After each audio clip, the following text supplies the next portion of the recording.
మనం డబ్బు రూపాయి ఖర్చు పెట్టకపోయినా నేను గెలిచిపోతా అభినయ్ రెడ్డి, నాకు ఎలక్షన్ అయ్యే ఖర్చులు 10 కోట్లు నీకు ఇస్తానని చెప్పి డీల్ చేసుకున్నావు లేదా? ఇవన్నీ నెంబర్ 1 పాయింట్.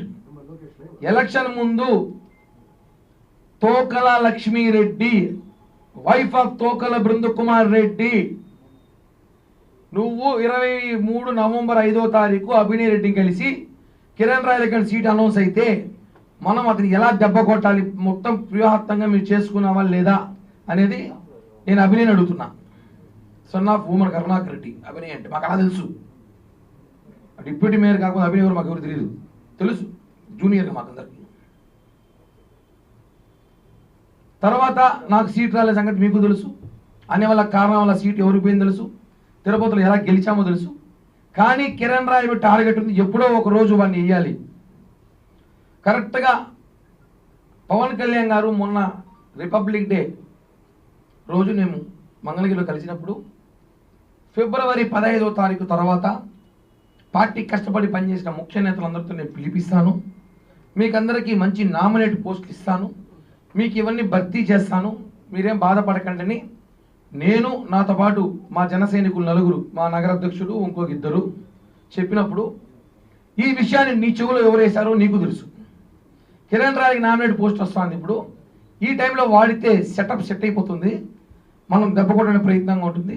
భవిష్యత్తులో అభినయ్ రెడ్డికి ఎప్పటికైనా తిరుపతిలో ఏదో ఒక రోజు కిరణ్ రాయల్, బేడాలేసే కిరణ్ రాయల్, పాన్లు అమ్మే కిరణ్ రాయల్, బ్లాక్ టికెట్లు అమ్మే కిరణ్ రాయల్, ఇంకేదో కిరణ్ రాయల్, రకరకాల బ్రోకర్ కిరణ్ అన్నాడు, బ్రోకర్ కిరణ్ రాయల్ మీకు ఇబ్బంది అవుతాడేమో అని భూమన అభినయ్ రెడ్డి వాళ్ళ నాన్న పుట్టుకతోనే 200 కోట్ల ఆస్తిపరుడు కరుణాకర్ రెడ్డి గారు, జమీందార్ కుటుంబంలో పుట్టిన కరుణాకర్ రెడ్డి గారు తిరుపతికి వచ్చేటప్పుడు ఆయన 81-80లో తిరుపతికి వచ్చినప్పుడు 200 కోట్లతో వచ్చాడు. మీకు ఎవరికైనా తెలుసా?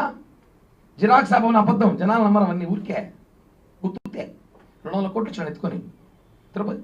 ఆ జిరాక్స్ అభవన్ ఇన్కమ్ ట్యాక్స్ ప్రాబ్లం పెట్టుకున్నా అంట. నువ్వు తిరుపతికి ఎలా వచ్చావు? మీ నాన్న ఎన్ని వ్యాపారం చేశాడు, ఏ కంపెనీలో పనిచేశారు, అవన్నీ నేను మాట్లాడాలా? కిరణ్ రాయల్ మాత్రం డిబేట్లో పెట్టి రకరకాలుగా మాట్లాడుతున్నారు. సరే పెట్టుకోండి, సంతోషం, ఫ్రీ పబ్లిసిటీ.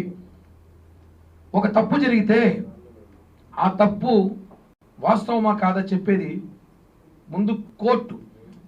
కేసు పెట్టారు, విచారణ జరుగుతూ ఉంది, కోర్టు చెబుతుంది. సాక్షి పేపర్, సాక్షి టీవీ చెప్తుందా?